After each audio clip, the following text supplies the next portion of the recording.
Les gars, c'est parti, on est sur Fighter pour une nouvelle émission. Et aujourd'hui, on a quelqu'un avec l'esprit shonen, on a Virgil Hogan qui est là et laisse Breaker faire un peu la présentation de Virgil. Oui, donc aujourd'hui dans Fighter, nous recevons le champion middleweight de la race, Virgil Hogan. Il s'entraîne au Boxing Squad à Nice, l'une des meilleures salles de France, si ce n'est la meilleure. Il est en 8-0 en carrière, avec 4 soumissions, 1 KO et 3 décisions. Et Virgil, depuis ta ceinture à la race, comment le vis-tu? Euh, Depuis la ceinture à la res, ben, on va dire que c'était un peu la concrétisation de mon début de carrière, si tu veux, la ceinture. Et après, ben, pour moi personnellement et dans mon MMA, ça va pas changer grand-chose. Après, pour les gens un peu extérieurs, tout ça, je vois que ça change un peu. Et puis, avoir une ceinture, enfin, même pour ceux qui connaissent pas le MMA, c'est un peu une manière de te présenter, tu vois. Et ça change un peu la donne sur d'autres aspects ou même sur le côté sponsoring, tout ça, quoi. Et justement, en parlant de ceux qui connaissent pas vraiment le MMA, est-ce que toi, tu peux nous dire pourquoi tu as commencé le MMA et qui t'a motivé à faire ça? Est-ce que tu avais des idoles? Je sais que tu as fait du judo avant, mais le MMA, pourquoi le Bah, MMA? c'est ça, bah, je faisais du judo et ben, c'est un truc que je répète souvent, mais moi j'ai toujours gardé ce truc de petit de vouloir être le plus fort. Et en fait, quand je faisais mes compètes de judo, je me disais, putain, des fois je perdais parce qu'au lieu de tenir la manche comme ça, je la tenais comme ça, tu vois. Et je me disais, mais putain, mais lui, je me bats avec, je le gagne, pourquoi là je perds contre lui? Et du coup, j'avais cette frustration quand je faisais le judo et surtout que j'étais à une période dans le judo où il faisait que changer les règles. C'était vraiment compliqué là-dessus. Quand j'ai commencé le judo, il y avait le droit d'aller dans les jambes. Après, il y avait plus le droit, tout ça. Donc j'avais vraiment cette sensation que c'était pas le meilleur qui gagnait. Et puis là, j'ai vu comment j'ai commencé à voir ben, sur YouTube, un peu comme tout le monde, je pense, des vidéos de MMA. Je voyais John Jones, tout ça, et c'est ça qui m'a motivé. Là, je me suis dit, attends, c'est ça qu'il faut que je fasse. Là, c'est le meilleur qui gagne. Et du coup, après, j'ai commencé le MMA et c'était comme si on libérait un cadenas et que je pouvais pleinement m'exprimer. Mais t'avais une idole dans le MMA avant de commencer? Ou Non, c'était pas moi, spécial? j'ai jamais idolâtré personne. Enfin, j'ai toujours eu du mal à idolâtrer quelqu'un. Après, je m'inspire de gens et tout. Et puis, il y a des combattants que j'adore, mais j'ai jamais idolâtré forcément quelqu'un. Après, au tout début, quand tu regardes, ben forcément, tu regardes ceux qui font le plus parler d'eux et la superstar, donc John Jones, tout ça. Mais sinon, non, j'avais pas forcément d'idole. Et du coup, t'as commencé le MMA à quel âge? Du coup, j'ai commencé le MMA quand je suis arrivé à Nice, parce que moi, à la base, j'habitais vers Perpignan, j'étais en sport-études pour le judo à Montpellier, et après, je suis venu à Nice, j'ai rejoint ma compagne, et puis il fallait que j'aille dans une grande ville pour faire du MMA et aussi pour faire mes études. J'ai fait STAPS, il n'y avait pas vers là où j'habitais, à côté de Perpignan. Et du coup, je suis venu à Nice et je suis arrivé quand j'avais 18, 19 ans, après la terminale, quoi. Et du coup, quand tu as commencé le MMA, qu'est-ce qui a été le plus dur pour toi dans ce sport par rapport au judo? Hum, euh, ben, déjà, moi quand j'étais en judo, j'étais pas champion de France non plus, mais quand j'allais dans des salles, la plupart du temps, je gagnais quasiment tout le temps, quoi. Même, enfin, on va pas dire tout en haut, mais j'étais dans la partie haute du judo. Donc là, en fait, tu recommences un nouveau sport où t'es débutant, hein, comme les parties striking et tout, j'étais débutant. Et puis il y a des mecs de club, je vais pas dire lambda, mais qui sont un peu en loisir, qui me faisaient galérer ou qui étaient plus techniques que moi. Donc ça, c'était un peu, c'est pas évident mentalement tout ça de repartir un peu à zéro dans une nouvelle discipline. Et après, ben quand t'es judoka, ben le plus dur et là où il y a le plus gros boulot à faire, je pense, ça va être sur la gestion de la distance et toutes les phases de striking. Donc là, il a fallu que j'apprenne. Et puis faire évoluer mon judo, parce que faire du judo en MMA, tu peux pas faire juste du judo. En plus, il n'y a pas de kimono. Et donc, j'ai dû mettre de côté toutes les attaques qu'on appelle type seoi ou quoi, où tu tournes le dos, tu vois, et si ça loupe, tu te retrouves à quatre pattes. En MMA, tu te retrouves à quatre pattes, tu donnes une position de fou, tu te fais sanctionner, tu vois. Donc, même sur l'aspect lutte, tout ça, il a fallu vraiment adapter. Après, je pense que le judo, là où ça aide beaucoup, ça va être vraiment sur ces phases de catch control, phase de catch control, et puis après au niveau des sensations, dès que tu vas avoir le mec dans les mains, sur tout ce qui est les phases de préhension, le judo, ça donne de très bonnes sensations.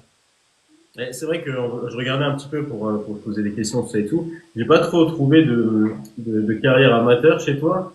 t'as pas eu vraiment beaucoup de combats amateurs. T'es quand même vite passé pro ou? Ouais, c'est ça. Ben, j'avais fait un peu de karaté contact pour avoir que des phases de striking. Après, j'avais fait du karaté mix, c'était un espèce de pancrace.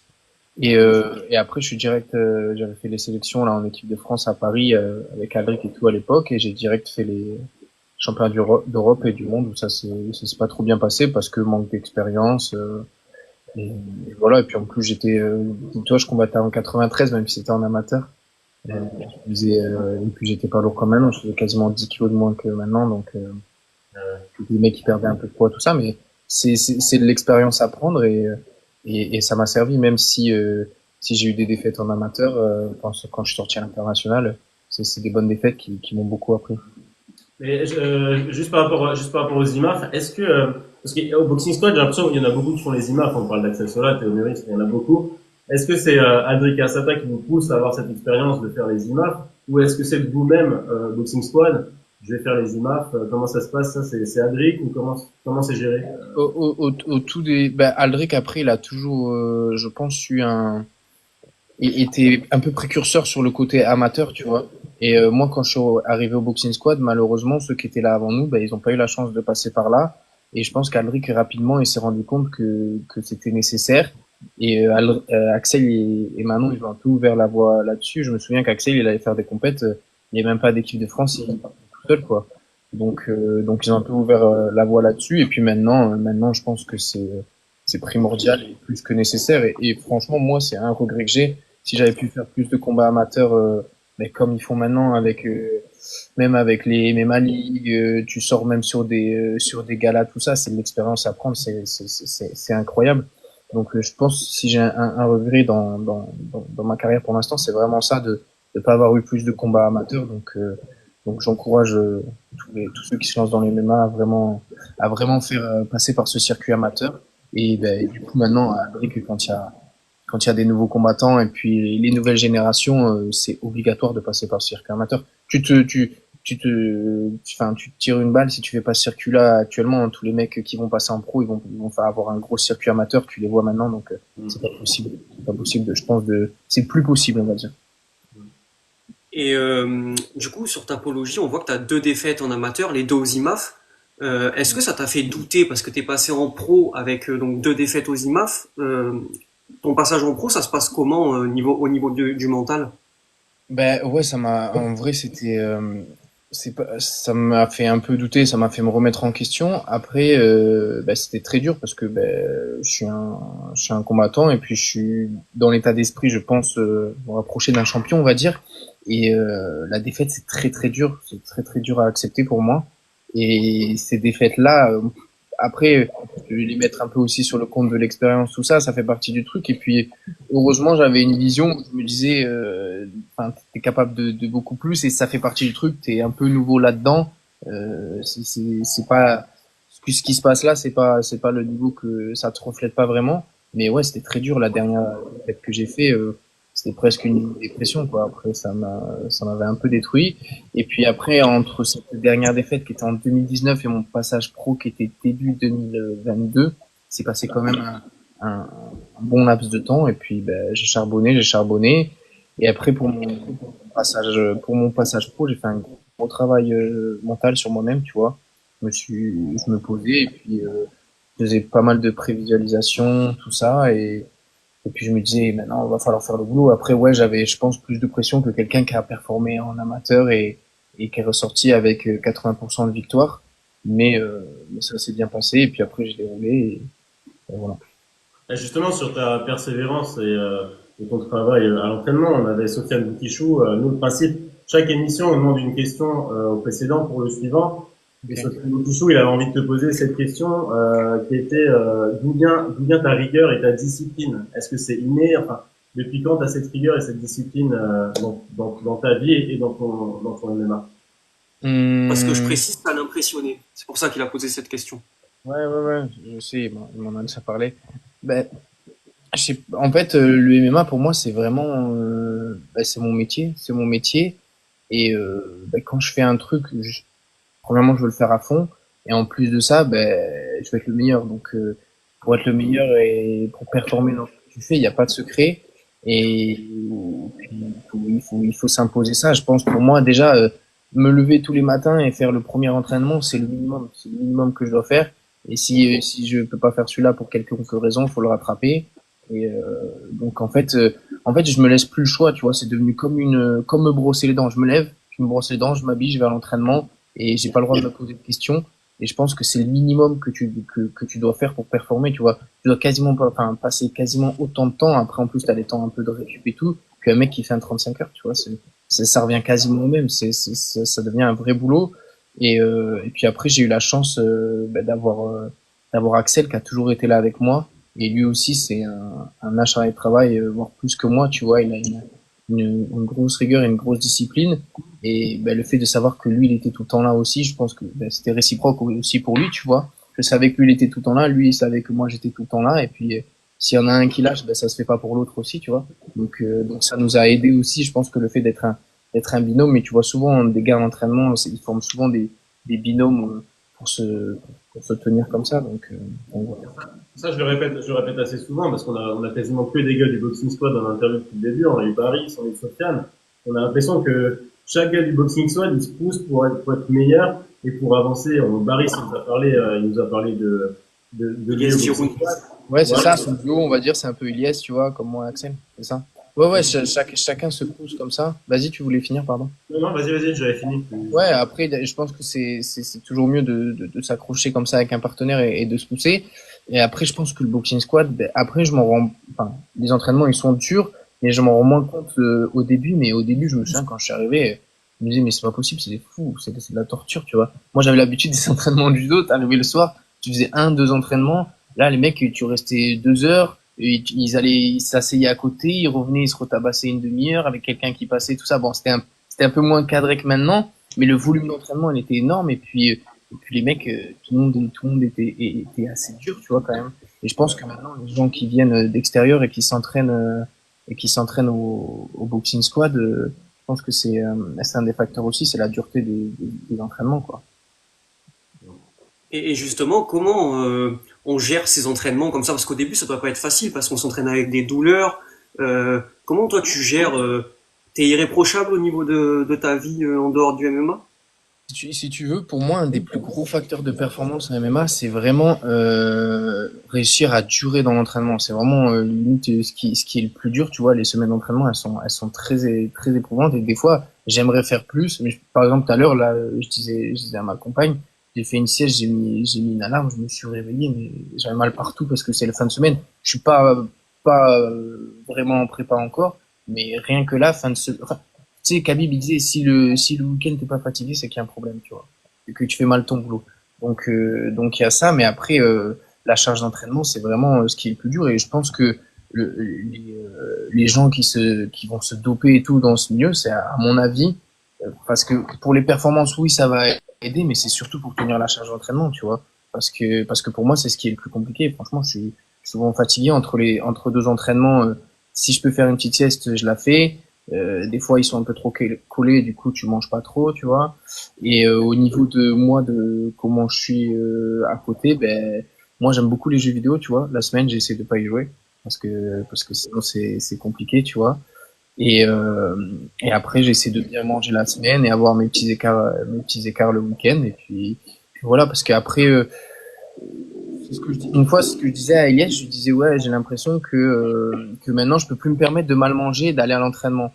Mais lui, il me disait, non, c'est pas ça. C'est que maintenant, tu t'es rendu compte que tu performais plus quand tu mangeais bien, parce qu'avant, je mangeais moins bien que maintenant. Et du coup, dès que tu manges pas bien, ben, tu te rends compte de la différence, tu vois. Donc, je pense que l'aspect nutritionnel aussi, il a un impact. Il va te permettre de mieux tenir les semaines d'entraînement. Ouais, tu vois, dans le chat, il y a Boukishou, Sofiane Boukishou qui dit Virgile, c'est Robocop, il est pas humain. Salut, Sofiane. Merci. Euh, ouais, justement, Attends, j'ai vu juste un truc dans le chat qui m'intéressait. Il y a quelqu'un qui me parlait de prof d'anglais. Ben, je veux bien que tu m'envoies un message parce que je bosse mon anglais et je veux bien que tu m'envoies un message par cœur MMA, c'était. Voilà. c'est un ami à nous qui vit à Liverpool et Ok. qui parle aussi français, ouais, donc, Ah ben, moi je suis preneur si on peut le voir par message. on te mettra en contact. Ouais. Et par rapport à la nutrition, moi j'avais une question. Je pensais à Solid Mike parce qu'il était aussi dans le chat. C'est quoi ta routine avec tes compléments alimentaires? Qu'est-ce que prend un champion comme complément alimentaire aussi dans sa routine Ben, moi, je prenais pas tant de, je suis pas trop complément alimentaire, tu vois, mais au bout d'un moment, c'est nécessaire. ouais. Pour performer, tu dois un minimum. Régime à base de raclette, il a dit, il est brûlé. Ouais, c'est ça. C'est connu pour les raquettes. Non, non, mais ça, je peux plus trop, tu vois. Ça, c'est vraiment après, quand j'ai pas de combat, tout ça, et ça va être une fois par semaine, tu vois. Avant, au début, je pouvais m'enchaîner, je faisais une raclette, et tu sais, il restait des pommes de terre, il restait du fromage, du coup, je rachetais de l'un, je rachetais de l'autre, j'enchaînais 3 jours de raclette.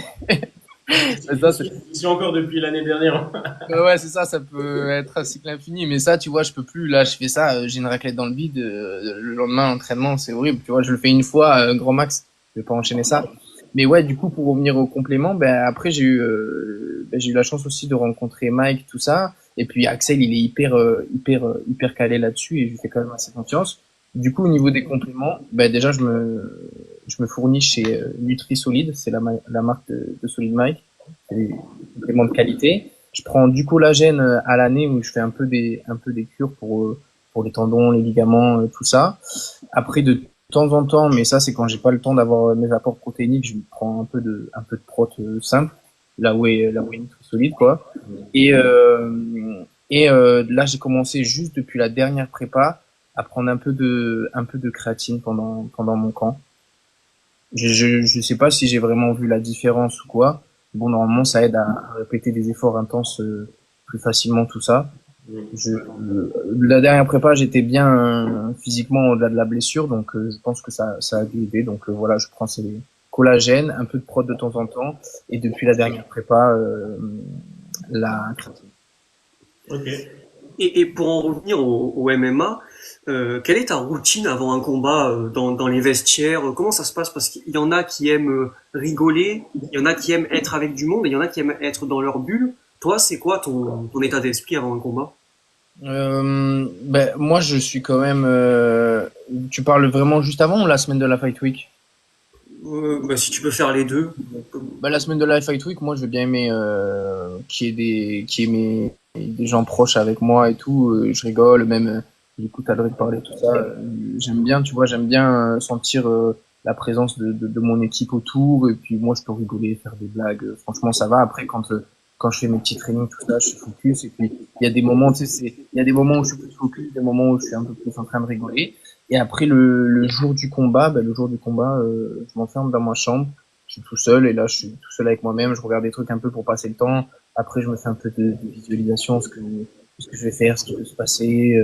Je regarde des trucs et c'est assez long, c'est assez long. En plus les derniers combats que j'ai fait, ben, j'ai fait le dernier combat donc ils viennent te chercher à l'hôtel vers 19h, tu vois. Et il suffit que tu lèves à 9h, ça fait des longues journées à attendre. Et, euh, et après dans les vestiaires, là, par contre, je suis plus concentré, tu vois. Je peux esquisser des petits sourires, mais sinon, je suis dans ma bulle. Je suis dans ma bulle et je suis concentré à fond. Après, je vois un peu ce qui se passe autour, mais là, je fais plus de blagues, plus rien, quoi. Je suis vraiment dans ma bulle. Et justement sur le MMA, moi j'avais une question aussi. Est-ce que ta femme, tes parents, ta famille, ils viennent te voir à tes combats et qu'est-ce qu'ils en pensent je sais qu'il y a beaucoup de personnes, beaucoup de familles qui vont pas voir les combats de leur enfant ou quoi que ce soit. Toi, t'as ta famille qui a fait du judo, il me semble que c'était ton oncle qui t'avait entraîné. Non, mon beau-père, il était en équipe de France de judo. Et après, ma mère et mes sœurs, elles ont fait du judo. J'ai une sœur qui est ceinture noire. Non, j'ai deux sœurs qui sont ceinture noire.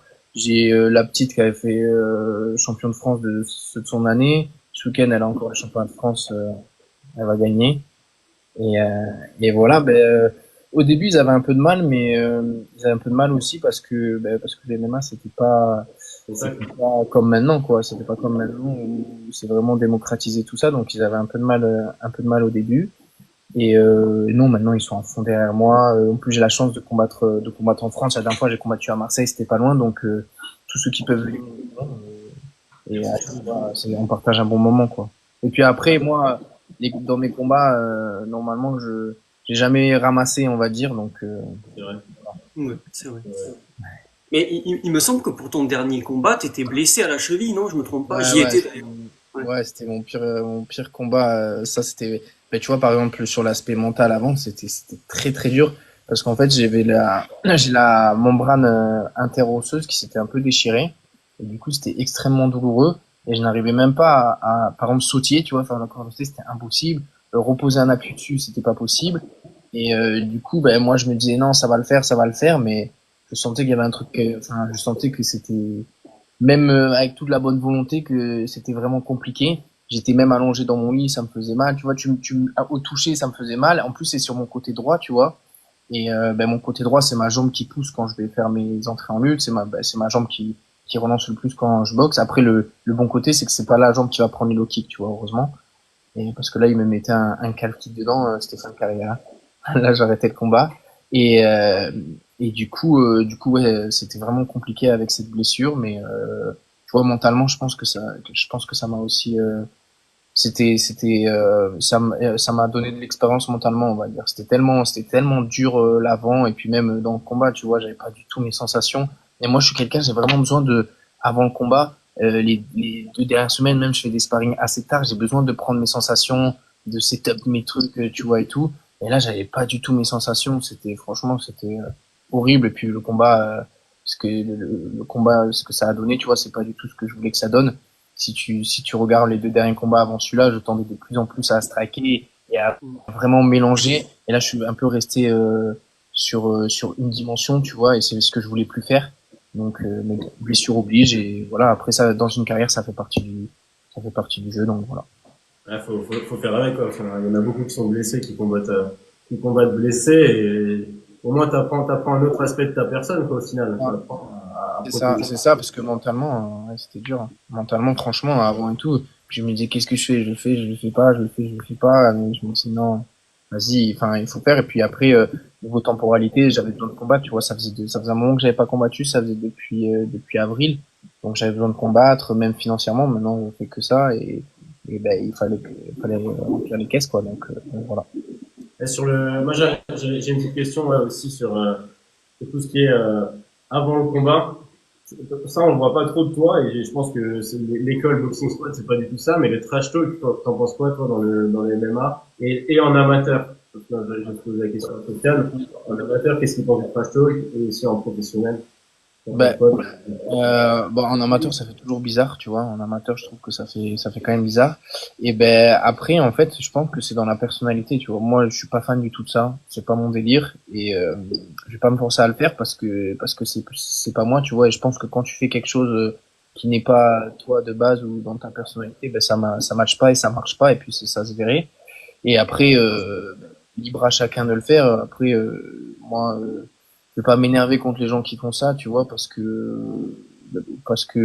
parce que ça vend, hein. Faut le dire, ça vend, et le but de ce sport, c'est de gagner de sa vie et de se vendre, tu vois. On va dire, il y a les performances et il y a Insta, les réseaux, tout ça, et ça fait énormément.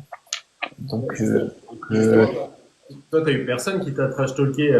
Si maintenant tu tombes sur quelqu'un qui va te trash talker à fond, toi, tu réagis comment? je sais pas si vous avez vu la pesée, par exemple, avec quand j'ai fait contre Vladislav Gutu, et il s'approche de moi et vient pour me renifler et tout, tu vois. Mais je reste calme, je mets juste la main comme ça, je le repousse, je vais pas lui mettre une claque, tu vois. Mais je mets la main, je le repousse, je mets la distance entre lui et moi, pardon, et je reste moi-même, tu vois, respectueux. J'essaie toujours de pas paraître, d'être, on va dire, entre guillemets, classe, tu vois, mais de paraître bien, tu vois.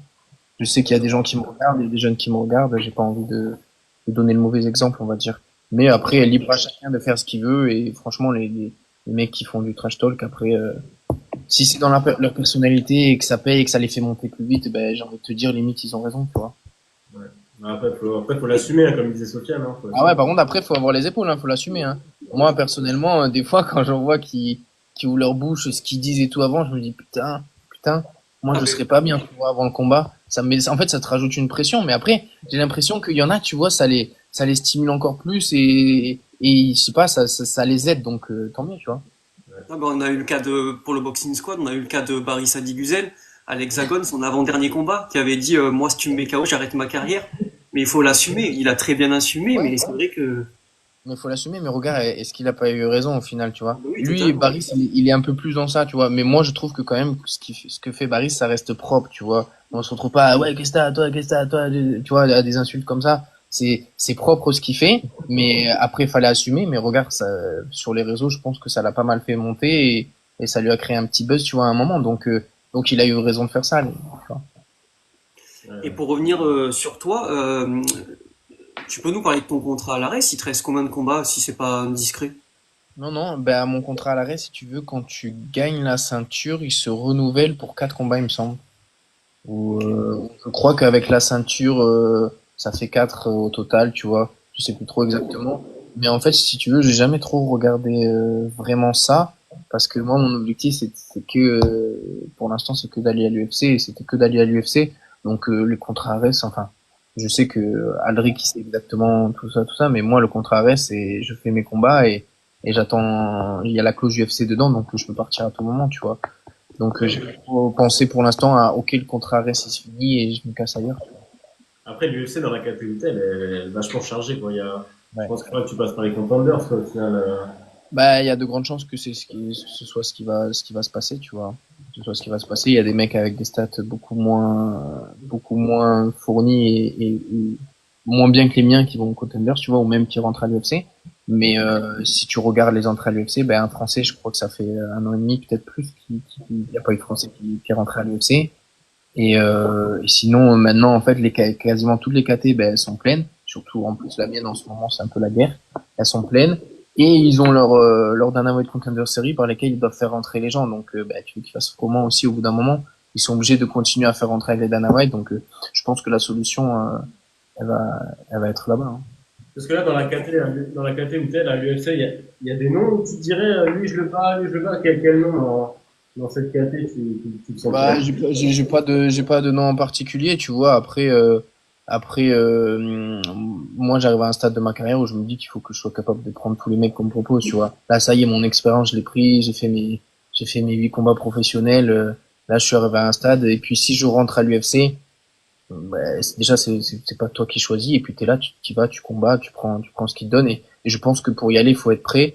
Et peut-être que je suis pas prêt actuellement à prendre les meilleurs de la KT, tu vois. Mais je pense que je suis prêt à monter, par contre, dans ma KT et à enchaîner les combats et à finir de prendre l'expérience que j'ai à prendre avec des mecs au plus haut niveau. Et voilà. Mais après, faut avoir confiance en soi pour y aller. Je pense il faut dire que t'es prêt à prendre tous les gars qu'il y a, surtout les gars qu'il y a dans tous les mecs qu'il y a dans le rooster hors top 10 ou top 5, tu vois. Déjà, faut être prêt à se les farcir, on va dire. Et mais si je me trompe pas, il y avait des rumeurs comme tu devais faire les Dana White Contender Series déjà, non? Il y a Ouais, un c'est ça. an. Ouais, il y avait des rumeurs, ils avaient proposé, mais le mec en face, il voulait un striker, il voulait pas faire contre un grappleur, tout ça, donc voilà. Ah, D'accord. t'as vu la récente nouvelle avec Taylor Lapidus qui a. Ouais, c'est incroyable ça. Mais je savais pas qu'il sortait pour une défaite sur 4, tu vois. Bah, après, c'est ce qu'on se demande nous. Est-ce que tu vois, c'est pas le style qui était pas assez impressionnant pour l'UFC. On sait ils aiment les KO et j'ai l'impression, c'est une discussion qu'on a assez souvent, que l'UFC il préfère les gros strikers, les gros KO et les gros trucs que des combats, tu vois, des combats comme Taylor il fait, toucher sans se faire toucher, contrôler, partir à décision. Je sais pas. Bah ouais, bah c'est ça qui est un peu malheureux, c'est que en fait, il faut qu'il y ait un équilibre entre l'aspect sportif et l'aspect ben, vente, réseau, tout ça. Mais j'ai l'impression que l'aspect sportif, il est de plus en plus en train de descendre parfois, tu vois. Et, ben, ça favorise les mecs qui vont faire le show, tout ça. Et même pour nous, c'est un truc à intégrer, tu vois. Moi, c'est un truc auquel je pense tout le temps.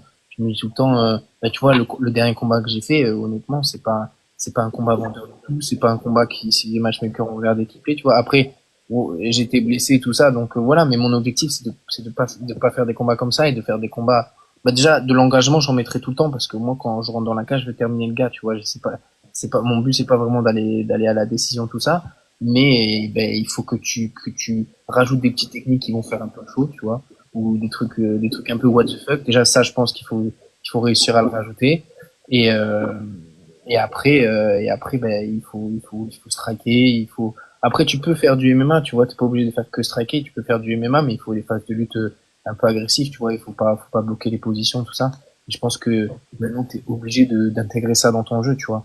Tu peux plus faire pourrir les fights, faire garder et rien faire, tu vois. Ça marchera pas et malheureusement l'UFC ils voudront pas de toi ou alors tu perds une fois et adios quoi. Ouais, c'est ça. Moi, et par rapport à ce que tu dis, juste YR, je te laisse parler après, j'ai une autre question, mais qui est raccord avec ça. Toi, pour toi, le plus impressionnant, qu'est-ce que tu préférais? C'est un KO au premier round ou une soumission au dernier round, justement? Qu'est-ce que t'aimerais la plus belle victoire que t'aurais, ça serait un KO au premier round ou une soumission au dernier round? Bah le but c'est de finir le plus vite et des soumissions j'en ai déjà quelques-unes donc un KO hein.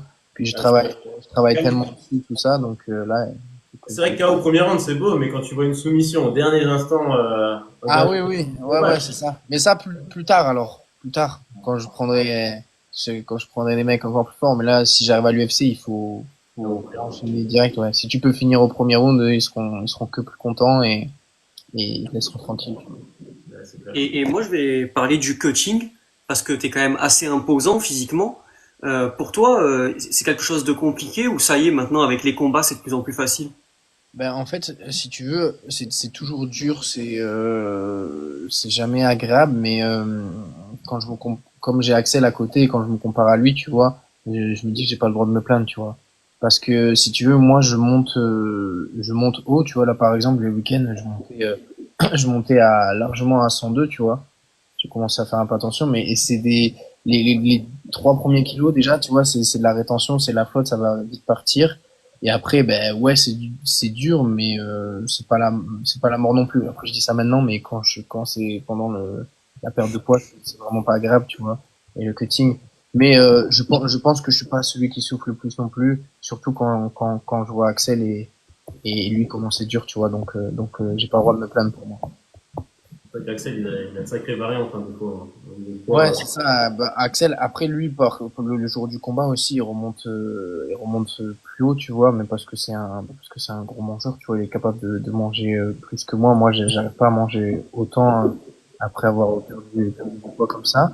Mais, mais ouais, ouais, lui, franchement, ses diètes, elles sont hard, hein. Après là, il a changé de méthode et tout, mais il y a deux, quand il avait fait Tourpal, franchement.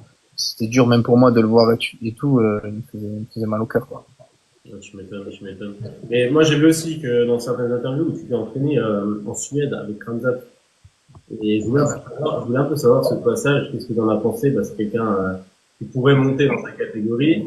Je veux savoir, qu'est-ce que tu penses de Ramzat, comment tu t'es senti avec Ramzat à ces entraînements. Et combien de Ouais, temps quand j'y suis allé, c'était en 2020 et moi, Ramzat, je l'ai vu, j'y suis allé toute une semaine et il est venu que le dernier jour où j'étais là. Et ben, il est super fort, tu vois. On a fait pas mal de cash control. On était trois, je tournais avec lui et Gustafsson.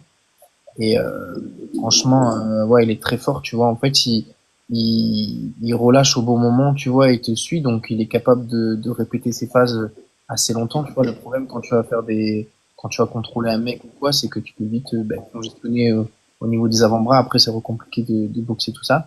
Et lui, il a vraiment ce feeling où, tu vois, il va te laisser des micro-ouvertures et il a un temps d'avance quand tu vas y aller, tu vois. Donc franchement, c'était fort, il est fort. Après, sur la boxe, j'ai boxé un tout petit peu avec lui quand on a fait une petite phase debout et c'était pas impressionnant. Et puis j'ai eu les retours d'Axel qui a pas mal boxé avec lui. Et voilà. Après, je pense que c'est un athlète qui est très très fort. est-ce que tu penses que Nassourdine, il a des chances contre... Oui, oui, oui, largement. Oui, largement. Je pense que Nassourdine il a des chances. En fait, je pense qu'il faut réussir déjà à passer le premier round. Et tu sais, enfin, après moi, je sais ce que c'est de forcer un peu la lutte et tout.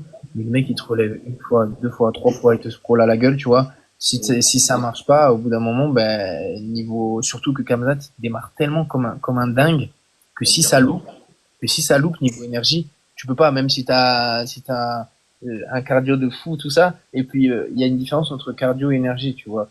Le cardio, tout ce qui est cardiovasculaire, tu vas récupérer assez vite l'énergie, tu vas pas la récupérer, tu vois. Si tu t'es cramé t'as cramé ton énergie, tu l'as cramé.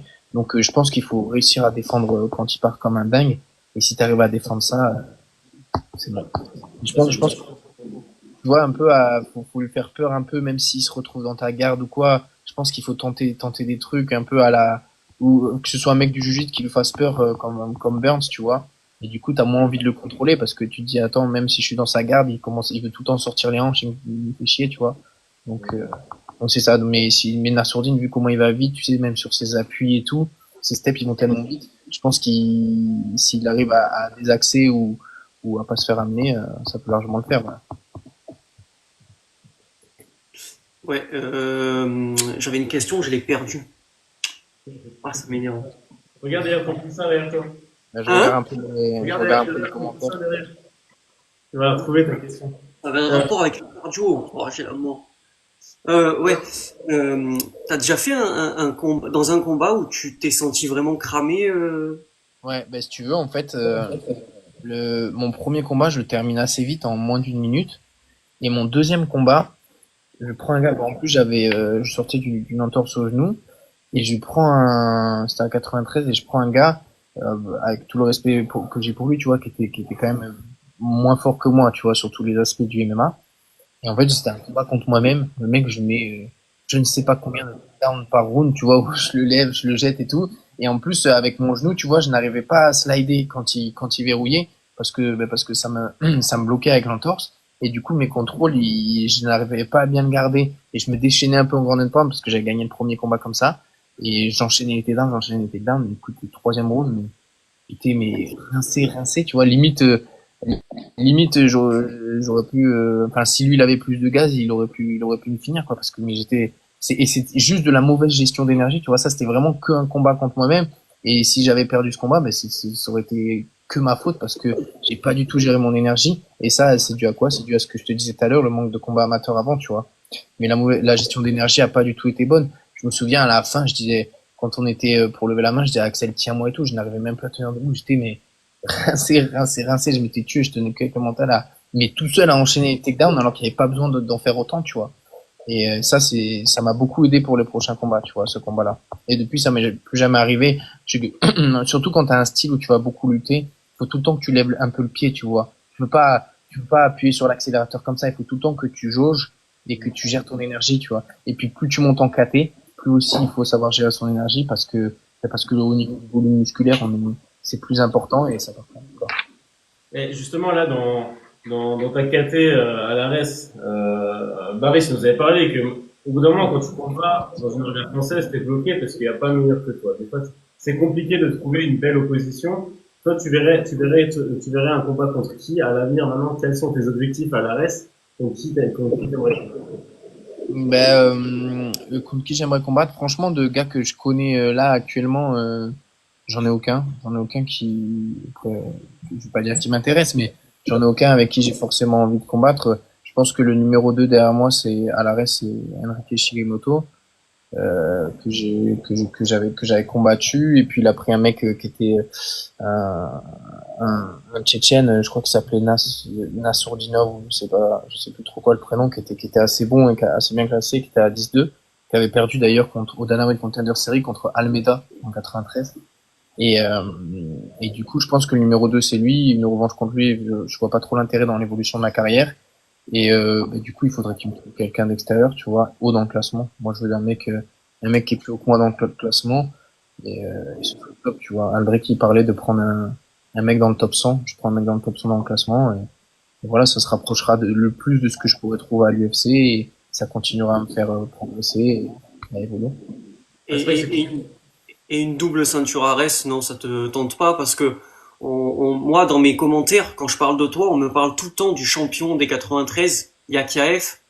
Et c'est vrai qu'en tant que spectateur et de fan, ça donne envie parce qu'il a l'air vraiment très solide. Mais toi, c'est pas dans tes projets de faire la double ceinture?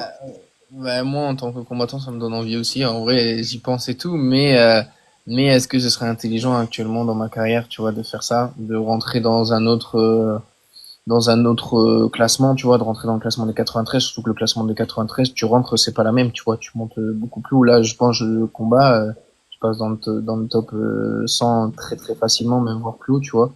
Donc, puis je suis invaincu de ça, est-ce que c'est intelligent dans la gestion de carrière? Je pense pas. Est-ce que j'en ai envie? Ben, avec mon côté challenger, tout ça, ouais, ça m'intéresse quand même, tu vois, mais bon.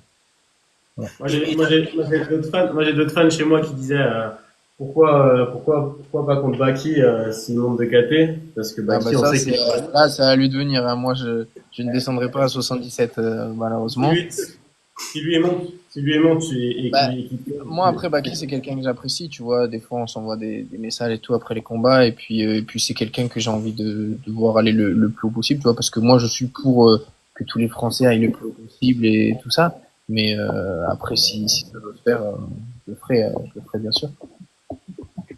C'est pas trop fan, mais ouais. C'est compliqué. Les chocs franco-français, c'est compliqué. Ouais, c'est Et toujours compliqué. Après, tu sais que niveau hype et tout, c'est ce qui vend le plus, tout ça. Mais ouais, c'est jamais le plus agréable et surtout que bah, c'est quelqu'un que j'apprécie.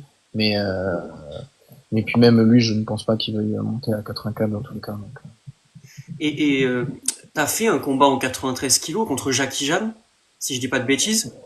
Euh, j'en ai fait mon premier, j'ai fait un catchweight à moins de 105. Le mec, il avait perdu un peu de poids, il faisait 105 kilos.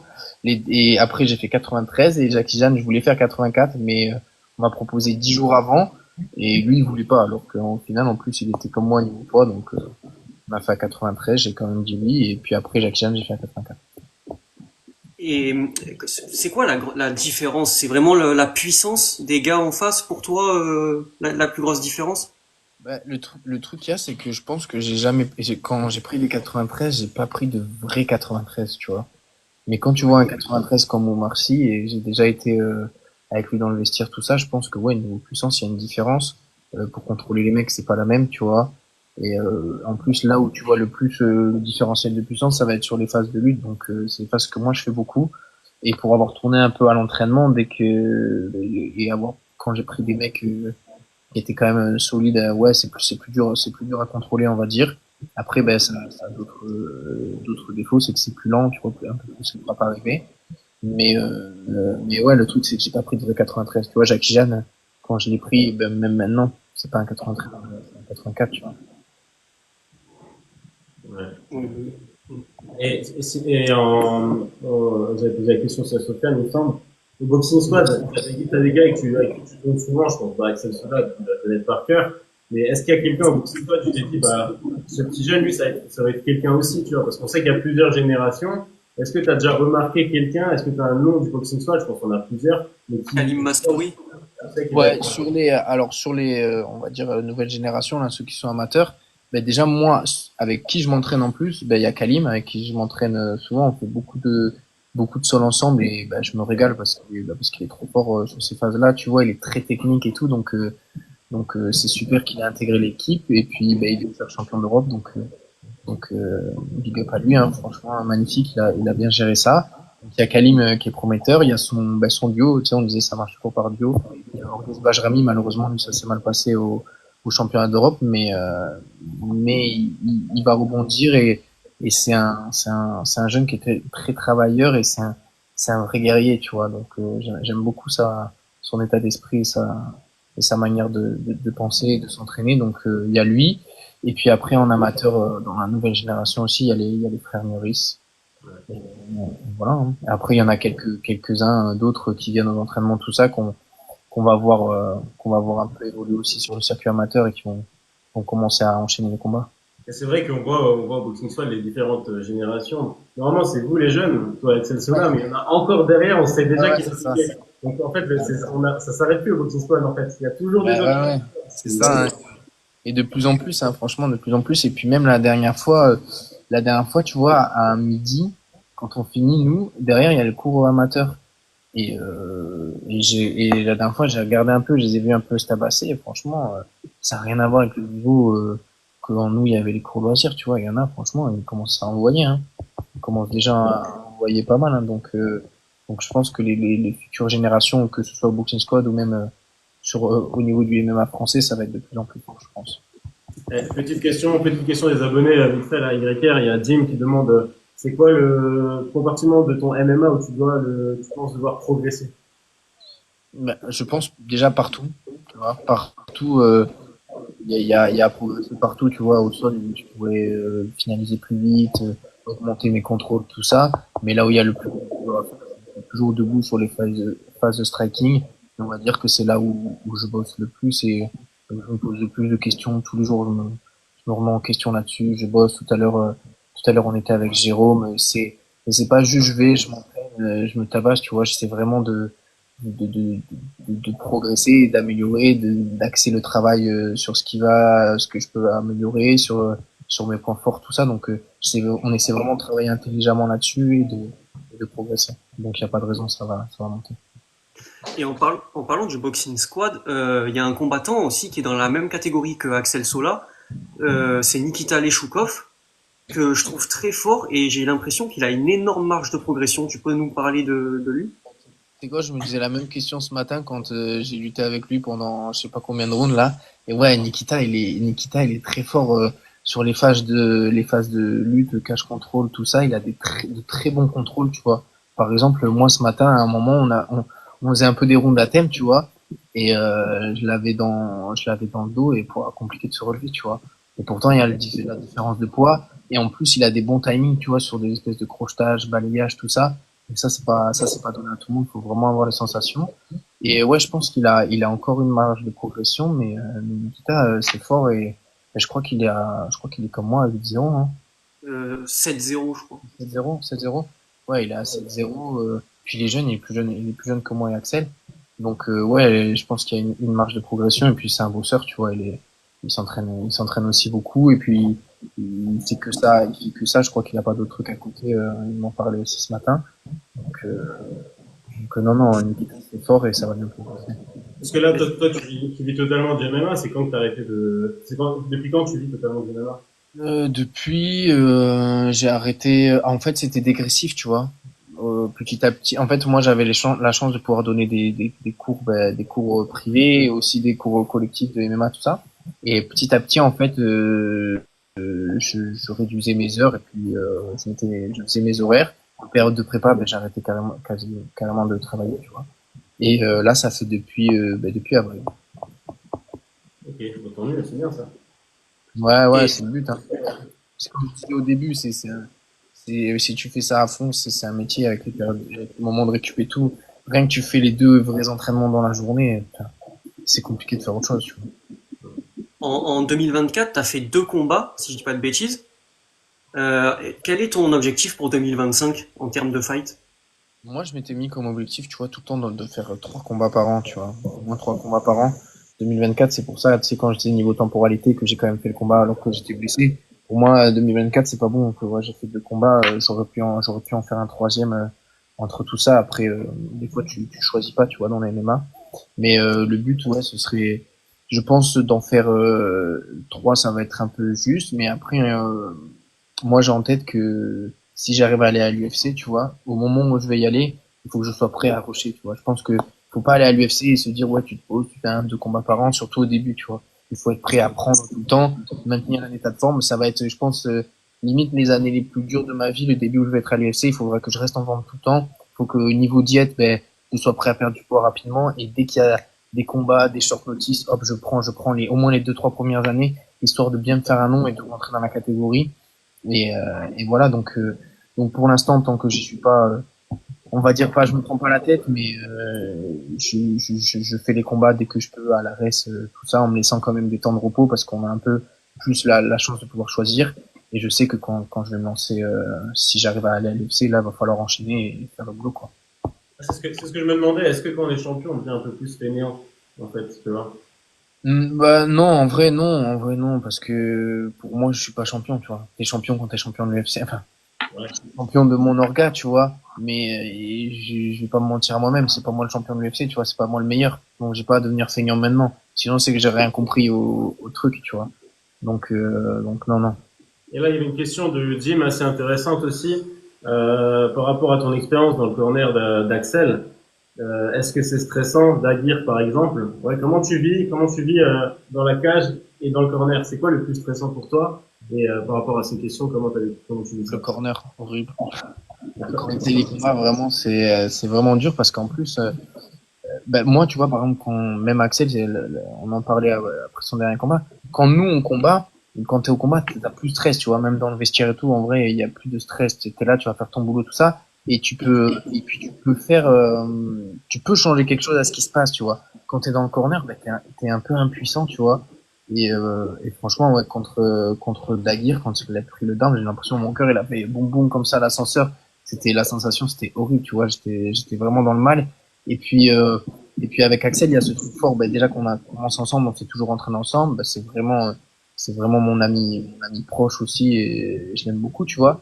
Mais en plus, tu sais, inconsciemment, tu sais, quand tu combats tout ça, quand tu fais un sport de haut niveau, t'as plein de petits trucs, de petites habitudes, tout ça. Et moi, j'ai comme l'impression que nos carrières elles sont un peu reliées, tu vois. On est là, à chaque fois, on y va, on gagne et tout, tu vois. Donc, pour moi, le voir perdre tout, c'était pas possible, quoi. Donc ouais, le corner d'Axel, c'est plus stressant, beaucoup plus stressant que quand moi je combats. Moi, quand je combats, je stresse un peu semaine avant, la fight week. Des fois, je vais avoir des moments, tu vois. Mais quand je combats, je suis bien, je suis détendu. Mais dis-toi que au down de Axel contre Daguerre, on a dû emmener YR à l'hôpital. Hein. Il n'arrivait plus à se lever. Ah bah oui, Et, c'est vrai que toi, t'es Ah là, j'étais fan pas de... bien. Je me Bah suis dit, ouais, ma ouais. propagande, elle est finie. Non, bah non. Ouais, contre Daguerre, c'est un super combattant aussi, donc il aurait pu enchaîner après. Mais ça fait combien de temps que t'es à fond, Axel, depuis quel combat? Depuis toujours, depuis les IMAF en 2019 Ah à ouais? peu près. Ouais, ouais, Ah ouais, vraiment. Enfin, c'est comme ça que je l'ai connu en fait. C'est grâce aux IMAF, comme je suis de la région niçoise, ok. je l'ai découvert et ben, de fil en aiguille, je l'ai jamais trop lâché, tu vois. Et du coup, je me suis intéressé à toute sa carrière au Brave, tout ça, et c'est venu comme ça. Bah ouais, super, bah t'as choisi le bon étalon, hein. Mais t'avais dit dans le live comment il s'appelle, de Mike, Mike. ouais, que je t'aimais pas, mais c'est pas vrai. Attention, je Oui, t'aime bien quand oui, même. je sais, je dis ça pour rire, je dis ça pour rire. Je dis ça parce que t'étais pro Axel, mais t'as raison d'être pro Axel. d'ailleurs, on l'attend sur TikTok, Axel. Hein, mais... Ah ouais, oui, c'est vrai, ah ouais, ouais, vous faites que sur TikTok, Axel, il est pas encore sur TikTok. Et toi, est-ce que je sais que t'es un peu gamer, t'es sur Twitch ou non, tu joues comme ça? Ben, en vrai, même avec Mike, tu vois, Mike là, il s'est un peu lancé, et je jouais un peu avec lui, on jouait à GTRP là, c'était rigolo, mais le truc qu'il y a, c'est que en fait, je pense que ça sert à rien que je me lance sur Twitch pour l'instant, parce que je serai pas régulier, tu vois. Je pense que pour se lancer sur Twitch, il faudrait être régulier et tu vois avoir un programme où tu mets à tes abonnés tous les soirs de 21h à tant d'heures, tu vois, je suis là et je sais que là je serais pas capable de m'y tenir, tu vois. Donc je pense que ça ce sera un peu plus tard dans la carrière. Tu vois, ce sera après si j'ai tout le temps si j'arrive à l'UFC, si j'arrive à l'UFC, ce sera après le rush UFC quand je pourrai un peu plus me poser tout ça, que je pourrais que financièrement je serais encore mieux et que je pourrais mieux gérer mes journées, on va dire. Parce que le MMA français, il est jeune et on n'a pas encore eu de champion UFC et d'ancien. Je veux dire, maintenant, Ça va arriver là. on va arriver, mais on Avec va en parler Mano. après. On va en parler après, j'ai des questions. Mais tu vois, aux États-Unis, tu vois, aux States, il y a des anciens champions qui font des lives comme ça TikTok, donc tu as plein d'abonnés qui viennent, qui discutent avec les anciens champions. Et j'espère qu'à l'avenir, ça pourra se faire avec des Français, tu vois. Donc, Ouais, beaucoup carrément. de combattants qui vont faire des lives comme ça pour pouvoir être plus proche du public, c'est bien, ça, Ouais, mais moi, en vrai, bah, j'en ai pas fait beaucoup. Je crois que c'est mon troisième. Mais bah, la première fois que j'avais fait, j'appréhendais un peu et tout, mais c'était super agréable. En plus, la première fois que j'avais fait, on était sur j'avais aussi mes abonnés, tu vois. Mais là, du coup, ouais. je crois que les gens ils voient pas, ils ont pas de truc et tout. Mais c'est agréable, ouais. Tu peux communiquer avec les gens et tout. Moi, franchement, j'aime bien. Ah, là, tu peux pas avoir tes abonnés, vu qu'on est à trois, on peut que Ouais, faire sur un live. Si on était que deux, on aurait pu faire les deux. j'ai compris. Ok. Et justement, par rapport au combat de Manon Fiorot, c'est quoi ton pronostic? Je pense qu'il faut pas sous-estimer Valentina quand même, mais je pense que Manon, elle va la surclasser un peu partout, tu vois. Et je pense aussi que physiquement, ça va être compliqué pour Valentina parce que Manon, physiquement, c'est vraiment fort. Et déjà qu'elle laisse aucune place au hasard sur ses prépas quand elle combat pas pour la ceinture, alors là, à mon avis, elle va encore plus mettre les bouchées doubles et ça va arriver, ça va être un animal que j'aimerais pas prendre en face si j'étais une fille et de ce poids-là, tu vois. Donc, euh, donc je pense que au niveau de la gestion de la distance, tout ça debout, elle va pouvoir faire le taf. Et je pense que Valentina n'arrivera pas à l'amener au sol ou alors Manon va vite se relever, ça va être compliqué de la contrôler. Donc je pronostique une victoire de Manon, soit par TKO, soit à la décision. Moi, je vois aucun monde où Manon, elle perd. J'ai fait une petite vidéo YouTube sur elle, sur sa vie, l'autre jour, et je me suis rendu compte qu'elle est championne de snowboard. Donc, elle a fait du snow, elle est devenue championne de karaté, championne de boxe thaï. Elle a gagné la ceinture de l'UAE, de l'UAE, de l'EFC, il me semble, ou du Cage Warrior. Enfin, elle a tout réussi à décaler Ouais. quelque chose. Elle réussit. Ouais, ouais, dès qu'elle fait quelque chose, elle performe, elle réussit et non, non. Et puis, enfin, pour la côtoyer un minimum, elle est talentueuse et puis en plus, c'est une très grosse bosseuse, c'est une acharnée de travail, donc y a pas de raison, hein. Il y a qui du Boxing Squad qui s'envole là-bas, qui sait déjà, qui va s'envoler là-bas, qui sera dans son coin, tu sais?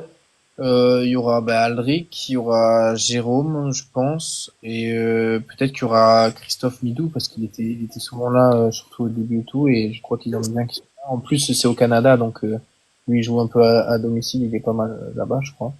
Et voilà, donc déjà, je pense qu'il y aura ces trois-là, et le quatrième, je sais pas. Et justement, en parlant des corners, ça dépend des organisations ou c'est toujours le même nombre de personnes? En fait, c'est trois dans ton coin quand t'es normalement. Hein, je crois que dans toutes les organisations, c'est ça. C'est trois dans ton coin quand t'es un combat normal. Et quand t'es un combat pour le titre, c'est quatre. Nous, par exemple, avec Axel, là, les combats qu'on fait, à chaque fois, on peut avoir quatre personnes. Ok. Mais la reste, il se calque toujours sur l'UFC, tu vois. Donc, je pense qu'à l'UFC, c'est la même histoire. Je Mais crois. d'un côté, ça c'est bien d'être dans une organisation qui se calque vraiment sur l'UFC. En plus, ça passe sur l'UFC Fight Pass, donc c'est super pour vous les combattants en Ah non, mais vérité. franchement, la reste, c'est top. Même comment ils nous traitent tout ça, ils sont vraiment top. C'est vraiment un mini UFC, tu vois. Ils essaient de vraiment se calquer dessus et de faire pareil, en fait. Et t'es bien payé à l'arrêt? C'était une question qu'il y avait dans le chat juste avant. Mais ouais, franchement, on va dire que oui, comparé à la plupart des combattants français, on va dire que oui. Surtout, je pense à la reste, surtout t'es assez bien payé rapidement quand t'as pas des stats, quand t'as pas tant de combats que ça, tu vois. Dès le début, t'es quand même bien payé comparé à d'autres gars. Tu vois, quand j'ai fait par rapport à mon deuxième combat, j'ai pris plus que x10 quand je suis passé au troisième combat à la reste. Donc ça monte vite. Et puis si tu prends les primes à chaque fois, ça peut vite monter. Donc Ouais, c'est toi qui c'est bien énerve ça. Baris, alors. Vas-y. J'ai dit, c'est toi qui énerve Baris, alors, parce que Baris, il était énervé de ce qu'il recevait à l'autre fois dans l'interview. On lui a demandé, il a dit qu'à l'Hexagone, il faut que je touche mieux. À l'Hexagone, il faut finir le combat, il a dit. Non, il a dit, il faut que je touche mieux à l'Hexagone, il veut négocier. Ah ouais, ouais, ouais. Je pense qu'à l'Hexagone, de ce que j'ai entendu, ils prennent quand même un peu moins qu'à l'Ares. Après l'Ares, ça dépend des combattants aussi. Et puis plus tu combats, plus ça monte. Au début, ça montait de 1000 en 1000, tu vois. Parce que t'as ta prime de combat, ta prime de victoire, ça monte de 1000 en 1000. Mais après, tu peux renégocier les contrats à chaque fois, tu vois. Et puis, tu vois, Baki, je pense qu'il prend au stop, tu vois, il va pas rester sur son combat de base quand il est rentré à l'Ares ou il prenait, je sais pas, 4-4, 5-5. Il l'a fait évoluer différemment, tu vois, il a pas fait évoluer juste de 1000 en 1000. Mais en tout cas, t'as vraiment beaucoup de fans. Hein. C'est pas le premier que je vois dire salut, je suis fan de toi. Il y en a eu beaucoup. Ouais, c'est clair. Il y a le fan numéro 1, Solid Mike qui est là. Et ouais, Solid Mike, il est toujours là. Il encourage. Et ça donne Eh, quoi, Solid Mike en MMA? Ben, Solid Mike, il a de grosses qualités physiques. Franchement, c'est pas comme on pense souvent les go muscu qui sont. Franchement, il a de grosses qualités physiques. Il a beaucoup de force. Moi, m'avait impressionné sur la force qu'il avait, même sur les phases au sol, tout ça. Et ben après, il faut qu'il bosse. Après, le truc, c'est que ça fait un moment qu'il fait du MMA, mais à chaque fois, il a des périodes où il arrête. Là, il vient de se blesser le pouce au MMA en mettant un crochet, tu vois. Mais il a des bonnes qualités. Mais Mike, on va te faire combattre avec Axel. On va lui trouver un combat, il va être obligé de toute manière. Il sera obligé de combattre. On va lui trouver un combat amateur, il va être obligé d'aller combattre à un moment ou un autre. Il fallait pas qu'il nous fréquente sinon, mais il va être obligé d'aller faire un combat, hein. Minimum. il va aller à l'Influence Fight Club, ils vont recruter là-bas. T'en penses quoi de Ouais, ça? peut-être pas. Peut-être pas là-bas quand même. Peut-être plus réaliste, tu vois. Un truc plus, et pas dire du vrai MMA, mais ouais, si, je peux dire du vrai MMA parce que, enfin, je sais pas. Enfin, je crois qu'avant, ils font des combats où c'est des combats amateurs normaux, je sais pas trop comment ils fonctionnent. Mais, non, nous, on est Parce près que, même si c'est quitte à lui faire les MMA League, tu vois. parce qu'il il y a le combattant à la Fandari, je crois, hein, qui combat Axel à la Mario. Fandari, qui combat à l'Influence Fight Club, j'ai vu. Ah, ok, ouais, mais tu vois, ils prennent des vrais combattants quand même, alors.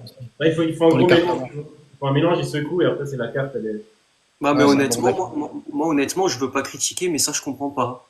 Que des combattants comme Axel Alfandari combattent à l'Influence Fight Club, je sais pas. Mais après, en fait, il y a tes convictions et à partir de combien t'es prêt à les lâcher, tu vois. Et on est tous différents pour ça. Et plus autant on est dans ta carrière, et plus c'est comme pour le trash talk, tu vois. Chacun a ses manières de penser différentes, tout ça, tu vois. Lui, peut-être que s'en bat les couilles, ça le dérange pas que le main event ce soit, je sais pas, je dis une connerie, Daddy contre je sais pas qui, tu vois.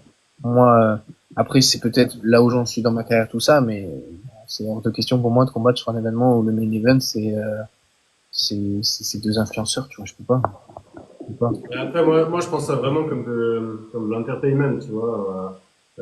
Si je regarde ça, c'est vraiment pour du divertissement. En plus. Mais tu sais, moi, si les mecs, je les connais et tout, si c'est des influenceurs que je vois qui c'est tout ça, ben, franchement, ça me donne envie de regarder quand même. Mais ça me donne envie de regarder, tu vois, comme les trucs du style YFC ou quoi, tu vois. Des fois, j'aime bien regarder des mecs qui savent pas vraiment se battre, tu vois. Des fois, c'est presque plus divertissant que certains combats et plus rigolo. Donc, non, moi, les trucs comme ça de confrontation, où des mecs, ils ont des histoires, ils s'embrouillent. Au lieu de faire leurs trucs sur les réseaux, tout ça, ils ont une orga où ils peuvent aller se taper, tant mieux, tu vois. Mais après, ça dépend, faut pas non plus qu'ils dépassent les bornes en disant on est des combattants pros, on est ci, on est ça, tu vois, doucement quand même. Ouais, c'est ça, c'est du divertissement. C'est du On a Solid, divertissement. on a Solid Mike qui a affronté Laurent, il a dit, hein. Ben, tu vois, ça, moi, tu vois, ça, je serais pour, parce qu'en plus, ben, même au niveau visibilité pour Mike, ce serait bien, tu vois, ça. Affronter Adel Laurent, il est même qu'il est quand même connu, il est costaud, tu vois. Moi, nous, on te prie pas, hein, Mike, pour ça. En plus, Bah, surtout si t'as Virgile et Axel dans ton coin, ça va, hein. Ouais. C'est pas mal comme coin. Normalement, si ça dégénère, ça devrait aller. Ouais. Ça dégénère, on devrait J'aimerais pas gagner. être dans le coin d'Adé Laurent. Non, non, mais après, tu vois, le fait de régler les trucs, les histoires et tout comme ça, ou dès qu'il y a même les voir se taper entre eux, et tout, franchement, moi, je trouve ça sympa. Après, il faut qu'ils restent ben, à leur place et qu'ils n'essaient pas non plus de se comparer à des vrais combattants professionnels qui, tu vois, qui s'entraînent tous les jours, deux fois par jour minimum. Tu vois. on Mais va, c'est ça. on va parler de MMA de nouveau. Il y avait une question qui était quand même assez intéressante de Parker, ton futur prof d'anglais. Qui a écrit dans le top 15 des middleweight à l'UFC. Tu aimerais avoir qui comme sparring partner? Ben, il y en a, bah déjà, en fait, ça dépend pourquoi, tu vois. Mais par exemple, le champion Duplessis pour l'intensité, pour le mec qui c'est un, là, il te met la marche avant et puis t'envoie du volume. Je pense que si t'es capable de tenir les rounds avec lui, de mettre du volume, tu vois, t'es prêt pour n'importe quel combat. Et ça dépend les trucs de spécialité. Tu vois, j'aimerais trop tourner avec Adesanya pour les skills et ce qu'il est capable de faire en striking, tout ça. Et il y en a plein avec qui j'aimerais tourner, tu vois. De toute façon, Ben, par exemple, Nassourdine, ça peut être réalisable en plus. Ouais, Nassourdine, faudrait que j'aille m'entraîner avec. Franchement, ce serait pas mal, hein. Il y a Eliane en plus qui va souvent et il m'a dit pas mal de fois, j'aimerais trop te voir tourner avec Nassourdine. Donc, c'est quelque chose qu'il faut faire, ouais. bah, de Mais toute c'est façon, surtout, avec le nouveau boxing slot, c'est même pas toi qui va y aller, c'est tout le monde qui va venir, quoi. Ouais, bah, en tout cas, ce qui est sûr, c'est qu'il fera et c'est qu'il est déjà le bienvenu et il sera encore plus le bienvenu quand on aura une super salle, ouais, ça c'est sûr. mais c'est surtout intéressant ça te permet aussi de voir où tu te situes, parce qu'on Ah parle bah quand même là, de c'est le Nassourdine. top, tu vois, c'est le top le plus haut niveau qu'il y a dans ma caté, donc ouais, ça me permettrait de voir où je me situe. C'est quelque chose auquel j'ai déjà pensé et qui sera sûrement fait dans le futur, ouais. Et Et on n'a pas vu ton chien, on le voit tout le temps dans tes vidéos TikTok. Et lui, il a mangé, là, il est déjà dans le lit, ce fou. Il a mangé, il est dans le lit, j'ai donné à manger juste avant le live, il allait se mettre dans le lit, il a vu que je donnais pas d'attention, il était pas content et il est parti. ouais, C'est bon. toi, tu dis ça, YR, moi, ce que je me suis dit, c'est qu'on n'a pas vu la ceinture. Ouais, elle doit être au boxing squad, hein. Je vais vous sortir la ceinture, j'y vais. J'arrive. C'est là? Euh, on a la petite ceinture de l'ARES. Est-ce qu'il est prêt pour le Ouais, il est prêt pour l'UFC, hein. Je peux C'est t'envoyer Pimblet. Et par quel MMA, faut que tu y parler, hein, Virgile, il a dit qu'il a besoin d'apprendre l'anglais, il avait vu ton message avant, je sais pas si t'as vu, hein. Donc, n'hésite pas à le contacter pour lui donner des cours, hein. Et si tu veux, je te mène Axel Sola pour donner des cours à Paddy Pimblett. En MMA? Ouais. Elle est là, la ceinture. Ah, Réveillé de la sieste, il a les babines en vrac. il a, c'est quoi, il a la même tête que Caio Borralho? Ah ouais, ouais, bah ouais, ouais. Une grosse tête comme ça, là. Et la ceinture, elle est là. Mais, hop là, elle est là, la ceinture. Ah là là. Avec ma plaque. Ah ouais. Ah, elle est belle. Hein. Bah, on aura vu celle de L'arrêt, Paris. c'est hyper quali. À chaque fois, les gens, ils sont hyper surpris du poids, tu vois. Elle est vraiment lourde. Et le design, il fait vachement nouvelle génération, c'est pas vieille ceinture, quoi. Ouais, ouais, non, franchement, ben, pour avoir vu d'autres ceintures, en UFC, pour toutes les ceintures que j'ai vues, franchement, c'est vraiment la plus qualitative que j'ai vue, hein. Elle est vraiment hyper qualitative. Ah, moi, je pensais que tu la mettais au boxing squad, la ceinture, je pensais que tu la laissais Ben, là-bas. en fait, à la reste, le truc qu'il y a, c'est que tant que tu l'as pas défendu 4 fois, je crois, eh ben, elle est Trois pas à fois, je toi. crois. Ouais. 3 fois, ouais. Ouais. Tant que tu l'as pas Et du défendu coup, 3 fois, elle est Axel, pas à toi. Axel, c'est bon, ouais. Et et moi, toi, il te comment? manque un combat, c'est ça? Ben ouais, parce que mon premier combat, le mec, il avait pas fait le poids, du coup, j'avais pas eu. Ah merde. Ah ouais, merde. Ouais. Et sinon, à part le MMA, là, on parlait un peu de tout. Euh, t'es vach- t'es vachement animé, toi, t'aimes bien les animés. Ouais, j'adore ça. Si tu devais conseiller 3 animés à regarder. Bah après, je conseille plus trop moi mes préférés c'est Naruto, Bleach, One Piece, mais bon c'est compliqué à conseiller à quelqu'un tu vois qui regarde pas trop d'animé ou quoi parce que bah, c'est des trucs un peu vieux et longs en plus tout ça. Là récemment je vais essayer d'être un peu innovant, des trucs que les gens ont pas forcément vus. Ah putain comment ça s'appelle un animé là que j'avais regardé qui était pas mal, j'ai oublié le nom. Donc ça se tabasse bien. Il y a des bons combats. Et j'ai oublié le nom. J'ai oublié le nom. Putain, c'était quoi? C'était avec un immortel. J'ai oublié le nom. Je sais plus c'est quoi le nom. Bah après, en ce moment, il y a Solo Leveling qui est pas mal. Ouais. La saison 2 qui sort. Et il y a un truc, c'est pas vraiment un animé que j'aime bien regarder. C'est, enfin, c'est un studio d'animation qui fait ça aussi, mais c'est américain. C'est Invincible sur Amazon Prime. Ah ouais? Ouais. Et Et le- franchement, ça tabasse bien. Ils ont des bons combats. Ah ouais, non, c'est quoi ça? Non, ouais, ouais, oui, oui, Invincible. Non, je réfléchissais, je crois que j'avais l'autre nom, mais j'avais pas. Ouais, Invincible. moi, je regarde tout ça. Moi, vraiment, le seul animé où j'ai vraiment kiffé, j'ai regardé. Après, je vais pas beaucoup regarder, mais c'est l'Attaque des Titans. Moi, j'avais grave kiffé ça, l'Attaque des Ouais, Titans. l'attaque des Titans, c'est bien. L'attaque des Titans, c'est bien. Mais je pense que, tu vois, tu sais, plusieurs types d'animés. Les shonen, c'est à la Naruto où le mec, il progresse, il monte, tu vois. Et je crois que ça s'appelle des seinen, les trucs comme l'attaque des Titans, où c'est plus adulte, tout ça. Et ben, moi, tu vois, maintenant, je suis limite un peu plus friand de ça. Tu vois, les shonen, pour moi, ça se ressemble un peu quasiment tout le temps, sauf exception. Je regarde plus trop. Je vais chercher des trucs un peu plus, pas forcément gore, mais qui se rapprochent plus de la réalité, tu vois, où quand le mec, tu sais qu'il va jamais mourir ou que ses potes ils vont jamais mourir, des fois c'est un peu lassant, tu vois, passer un certain âge. Et Mais ouais, pas mal. Et j'ai- c'est vrai que moi, ça- j'avais une question par rapport. Donc, t'es combattant MMA, mais est-ce que t'es fan de MMA? Est-ce que tu regardes les combats des autres, à part ceux de la Boxing Squad, quoi? Tu regardes l'UFC? Ouais, Berserk c'est le top. Désolé, je réponds à un commentaire. Berserk apparemment ça tabasse bien. Je crois que c'est le manga préféré de Mike d'ailleurs. Celui de Mike. Et ouais, pour moi, ben, on va dire que je suis pas le plus grand fan, mais ouais, je regarde quand même souvent du MMA. Les week-ends, quand il y a des events, je regarde. Les events français, j'aime bien regarder aussi, tu vois. En plus, souvent, il y a des gars à nous et je regarde pas juste pour le gars. Au final, je me farcis quasiment toute la carte, tu vois. Et après, sur les UFC, je regarde aussi souvent. Quand c'est aux bonnes heures, je regarde. Et sinon, je regarde le lendemain sur RMC Sport les combats qui m'intéressent. Mais je suis pas le mec qui va se tuer du MMA à faire que être vraiment fan, mais j'aime bien regarder du MMA, ouais, quand même. Mais ce week-end, tu vas te mettre devant Gomis? Ah, bien sûr. Bien sûr. Bien sûr. et quand tu regardes un combat, tu te mets dans une position détente ou tu es dans une position de combattant? Tu t'analyses ce qu'ils font, t'essayes d'apprendre. Comment Mais ça se ça passe? dépend. Ça dépend, tu vois, ça dépend. Des fois, je suis un peu plus détendu et en mode, je regarde ça en mode chill, et des fois, je regarde ça en mode où je peux me lever et dire, mais putain, pourquoi tu fais pas ça, tu vois. Genre, surtout quand c'est des gens que je connais qui combattent, tu vois, là, je suis à fond dedans. Mais ouais, et puis moi, je suis quelqu'un qui visualise pas mal, et je suis capable, des fois même ça m'arrive de voir des trucs et tout, de faire une petite fixette dessus, et sans vraiment vouloir le faire, je vais le ressortir à l'entraînement, tu vois. Je vais le ressortir à l'entraînement parce que je l'ai vu, et inconsciemment, tu vois, j'ai capté le truc. Donc je pense que ça, c'est une manière, un petit pourcentage, tu vois, qui est beaucoup moins que l'entraînement, mais tu peux progresser et augmenter un peu ta progression en regardant aussi les combats.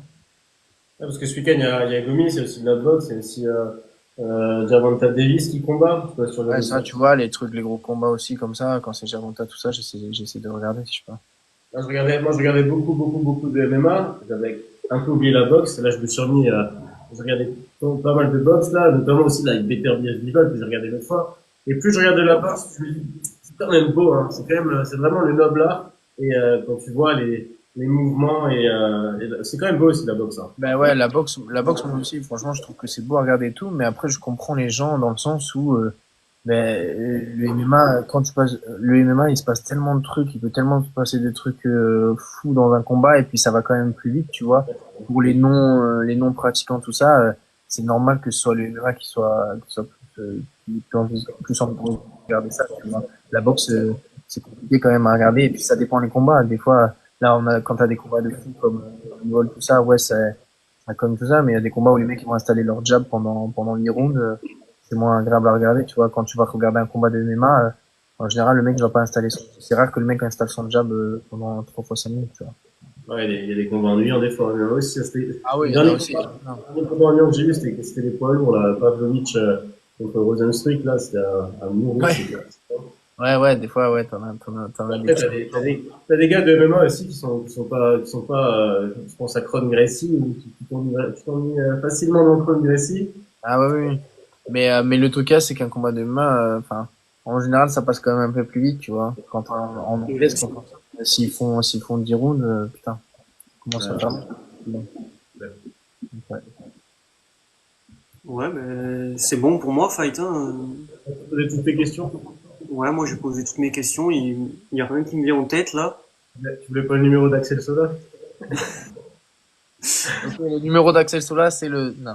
Avant le live, il me brief, il me dit, tu parles pas d'Axel Solar. Alors c'est lui qui m'en parle. Vas-y, J'ai vas-y, dit, si j'ai dit, t'as une t'as autre question sur Axel, vas-y. Je te dirai après. Non. Mais vous faites pas de live sur Insta ou quoi, sinon j'aurais dit de voir avec vous, mais si vous faites que sur Bah, TikTok. pour l'instant, non, on est resté sur le modèle TikTok comme ça, et donc, pour l'instant, non. Bon. Après, un plaisir, si maintenant un jour t'es avec lui, on fait un live. Et je vais essayer de le motiver à créer un TikTok aussi. Mais je Ouais, pense. c'est vrai que TikTok, tu montes vite en plus, tu peux mettre des belles vidéos, tu montes vite un Après, le problème, c'est on n'est pas assez, enfin, moi encore moins que lui, tu vois, je suis pas assez régulier sur la proposition de contenu, tout ça. Ça aussi, tu vois, c'est un truc qu'il faut que j'améliore, et qui est très important, je pense, tu vois. Proposer un peu Ça, plus de contenu, faire un effort là-dessus. Ah, c'est une bonne non. partie du MMA actuel maintenant, les réseaux Ouais, de sociaux. plus en plus, hein. Là, j'ai une question, moi. Est-ce qu'il en a pas marre, Axel, que tu le tabasses à l'entraînement? Parce que chaque vidéo que je vois, t'es en train de le soumettre ou tu lui... Non, mais parce que Axel, tu sais, c'est tellement quelqu'un de sympa que déjà quand il va mettre des vidéos, si par exemple quand il met des vidéos regarde quand il met des vidéos avec des gars, il met quasiment tout le temps des trucs. Soit lui il reçoit quelque chose, il met quelque chose, soit juste l'autre met quelque chose, mais il va pas mettre des trucs où il tabasse quelqu'un, tu vois, parce qu'il est comme ça, il est super et tout, mais t'inquiète pas pour son intégrité physique, il s'en sort très bien, Axel. Vraiment, t'as pas de souci à faire pour ça. Et justement, vous n'avez pas marre, Axel et toi, que dans chaque interview, quand toi t'es seul en interview, on parle d'Axel Sola, et quand Axel est seul, on parle de Virgile. C'est pas, Non, non, d'avoir non. toujours ce lien de frère, vous aimez bien, quoi. Non, franchement, non, j'en ai pas marre parce que j'adore, donc ça me dérange pas du tout. Et puis c'est comme ça, on a un lien, on s'est entraîné ensemble, et puis on a fait pas mal de tout. Et puis c'est logique, c'est Virgile, ça va avec Axel un peu, Axel, ça va avec Virgile, c'est normal que les mecs en parlent, tu vois. Donc non, c'est pas. Moi, De toute façon, j'ai regardé un peu tes interviews précédentes et tout. Et j'ai l'impression que tes piliers dans la vie, toi, Axel, ta femme et Aldric Assata. Ouais, le père d'Axel, Aldric Sola. Mais ouais, ouais, c'est un triangle. Ça. Ben ouais, ouais, en fait, tu sais, t'as pas besoin de beaucoup de personnes, mais en fait, c'est tellement rare de trouver des personnes vraiment bienveillantes gratuitement, tu vois. Et Axel, c'est vraiment ce qu'il est. Tu sais, il attend rien en retour. Il a tout le temps de la bienveillance constante. À chaque fois que j'entends parler, tu sais, quelqu'un va lui dire ouais, et on pourra faire ça et tout. Et tu sais, il y a rien à voir. Quoi, il va dire ouais, et Virgile aussi, il pourra avoir ça ou il pourra faire ça, tu vois. Il est tout le temps bienveillant et donc j'ai de la chance d'avoir rencontré des personnes comme ça et d'en trouver des personnes comme ça. Donc je pense que quelques-unes ça suffit. Et puis j'ai ma compagne avec qui je suis depuis presque 11 ans, tu vois. Ça permet aussi d'avoir une stabilité. Et au lieu de perdre du temps à être sur mon téléphone, à parler à 40 gonzesses ou d'aller faire des trucs ou quoi, tu vois, j'ai ma stabilité, j'ai mon chez moi, j'ai mon petit bulldog français. Et voilà, tu sais, pour moi, c'est un tout. Il faut que tout soit aligné pour que ça marche. Je pense surtout dans un sport individuel et aussi intense que les MMA, tu vois, où quand tu rentres dans la cage, t'es seul avec toi-même, et si mentalement il y a à peine un petit truc qui fonctionne pas, je pense que c'est compliqué, tu vois. Alors, réponds à ma question, Virgile, c'était quoi ta question? Et justement, je regardais, j'ai pas vu les questions, parce qu'il y a quelqu'un qui a demandé ton pronostic pour le prochain combat de Baki, mais il a pas de prochain combat pour l'instant, parce que l'autre, King Gamer, c'est pas validé. Ouais. C'est quand... Ouais, il y a pas vraiment de questions, mais Ok. c'est pas Ouais, ça. Axel, c'est l'altruisme en personne, c'est ça, Axel, il est très altruiste. C'était quoi ta question, Quentin? Les gars qui sont dans le chat, posez des questions encore si vous voulez avant qu'on coupe le live. Et tu Avant que vois, j'aille manger. moi, je suis en train d'imaginer nous en live et je suis en train d'imaginer Axel Solal, il doit être sur son piano en train de faire des notes de malade. Ouais.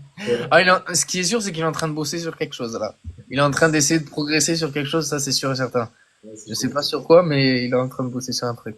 Ah, tiens, ton pronostic pour William Gomis ce week-end? J'ai pas regardé en détail le gars, mais je sais je crois qu'en plus il est invaincu le gars. Et c'est un mec solide qui prend. Mais je crois que le mec il est à 10 victoires d'affilée, à 8 victoires d'affilée. 8-0 il est? 10-0, je crois qu'il est à l'Italie. Ouais, c'est ça. 10-0, mais Gomis il est sur 10 victoires d'affilée aussi, tu vois. Donc, ben franchement, avec la performance qu'il a fait la dernière fois, Gomis, je pense que on peut s'attendre de lui à ce qu'il tabasse pas mal de mecs de sa caté quand même, hein.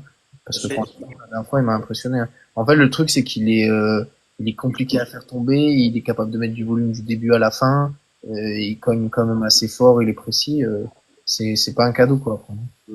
Mais ce qui est bien pour Williams ce week-end, c'est que son adversaire, c'est un peu le même style que son précédent adversaire, Brito.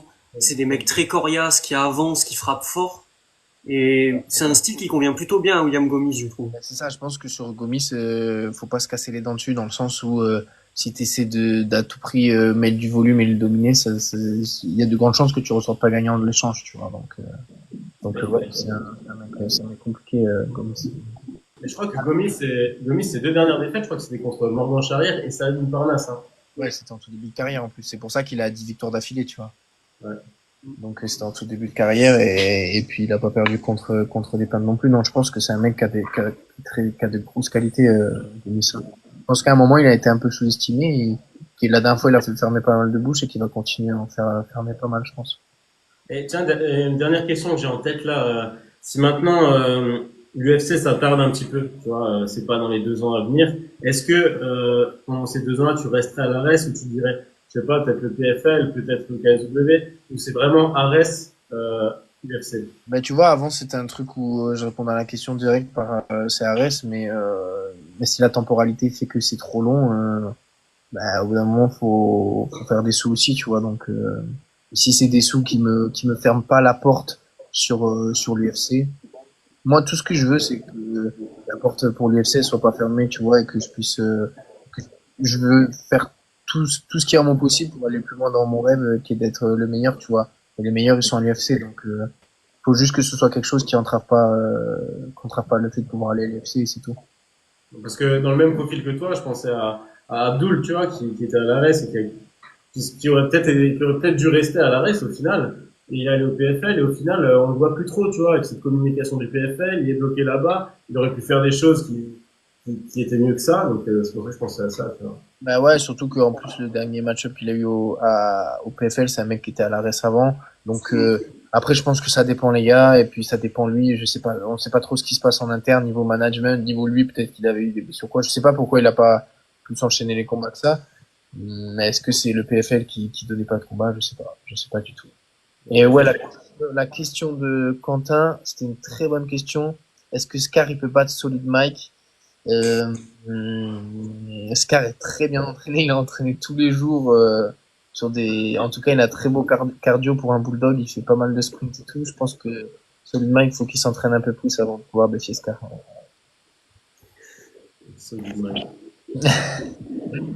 On a pas mal parlé de Mike et de Axel ce soir.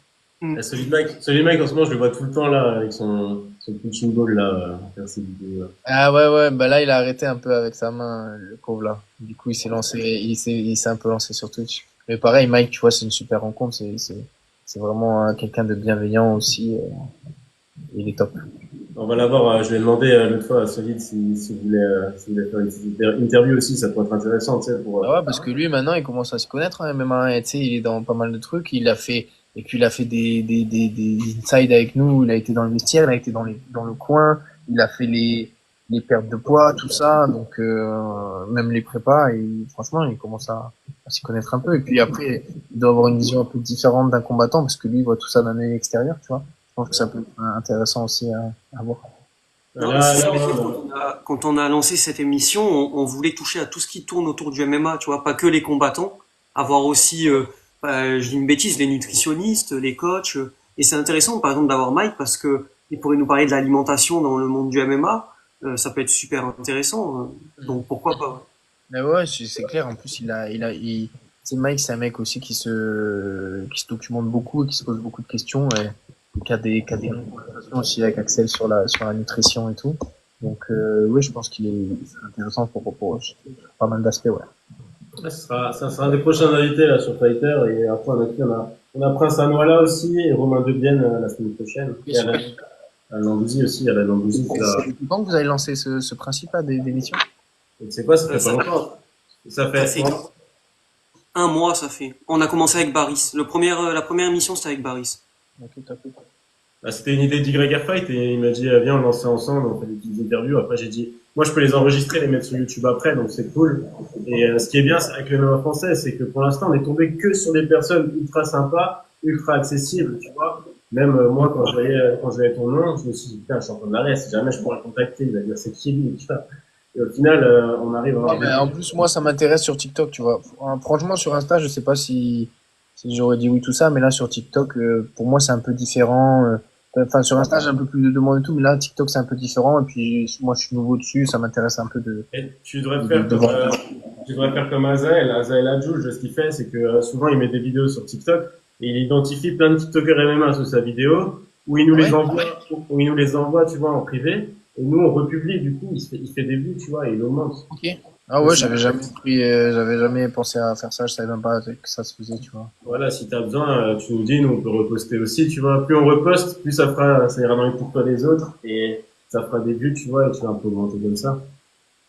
Et faut s'entraider sur TikTok. Le but, c'est de s'entraîner. Je dis pas de bêtises, Aldric Cassata, il a TikTok, non? Je crois qu'il a un TikTok, mais qui est pas actif. J'aurais bien aimé l'avoir. Il y a TikTok qu'il faut surveiller, peut-être. Et regarde ce qui se passe un peu, je pense, mais je crois pas qu'il soit actif. Ah, parce que j'aurais aimé l'avoir. C'est super intéressant, j'avais plein de questions, mais... Ah ouais, Aldric, à parler, vous pouvez faire une interview de plusieurs heures avec. Je pense qu'on commencera à 14h. On commencera à 14h, on terminera à 21h. Johan, t'habites à Nice, tu prends ton vélo, tu descends au Boxing tu le verras. Ouais, j'habite pas à Nice, j'habite pas loin. Ah, mais t'habites où? Je suis dans le Var. Je dis pas exactement où j'habite, mais je suis à 40 minutes de Nice, tu vois. 35. Bah ouais, je vois dans le Var, ok. Ok. Bon, bah top, en tout cas, c'était un plaisir, les gars, et c'est l'heure du repas, hein. Bah ouais, écoute, on a fait une bonne heure d'émission, là, c'est cool, et on se tient au courant, on republiera tes vidéos dès qu'on les voit, n'hésite pas à envoyer des messages. Et nous, on fait tourner un petit peu ça, si tu veux un petit peu avoir plein de visibilité sur TikTok. Ça marche. Ben, merci, les gars, c'était super agréable. Ciao. Merci à toi d'avoir accepté.